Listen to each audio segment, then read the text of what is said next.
Hi friends, இது என்னென்னு தெரியுமா? நெல்லிக்காய் சாதம் செய்கிறதுக்கு நெல்லிக்காயை தாங்க எடுத்து அரைச்சி வச்சுருக்கேன். ஒரு 10 நெல்லிக்காய் கிட்ட எடுத்து நான் அரைச்சி அதை வடிகட்டி சாறு எடுத்து வச்சுருக்கேங்க. இப்போ ஒரு பாத்திரத்தை அடுப்பில் வச்சு எண்ணெய் விட்டுட்டு கடுகு உளுந்து போட்டுட்டு காஞ்ச மிளகா ஒரு 4 மிளகாய் கிட்ட போட்டேங்க. நெடக்கடலை பருப்பு கொஞ்சம் போட்டுக்கிட்டேன். தேவையான அளவு கடலைப்பருப்பு இருக்குது இல்லையா, அது ஒரு 2 ஸ்பூன் கிட்ட போட்டுக்கிட்டேங்க. அதை நல்லா வறுத்துக்கிட்டு பொன்னிறமாக வர நல்லா வறுத்துட்டு அதுக்கப்புறம் கருவேப்பிலை போட்டுக்கிறோங்க. கருவேப்பிலை போட்டுட்டு இந்த நெல்லிக்காவை அரைச்சி சாறு எடுத்து வச்சுருக்கோம் இல்லையா, அதை அதில் சேர்த்துக்கிடுவோம். சேர்த்து அவ்வளோதாங்க. நல்லா அதுக்கு தேவையான உப்பு கொஞ்சம் சேர்த்துக்கிடுவோம்.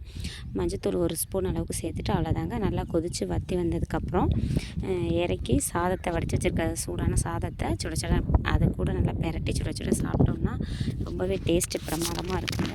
இதுக்கு நான் சைடிஷ் என்ன பண்ணியிருந்தேன்னா கத்திரிக்காய் பொரியலும் மீன் மேக்கர் பொரிச்சு வச்சுருந்தேங்க. ரொம்பவே டேஸ்ட்டு சூப்பராக இருந்துச்சுங்க. நீங்களும் உங்கள் வீட்டில் ட்ரை பண்ணுங்கள். நெக்ஸ்ட் வீடியோவில் பார்ப்போம். பாய்.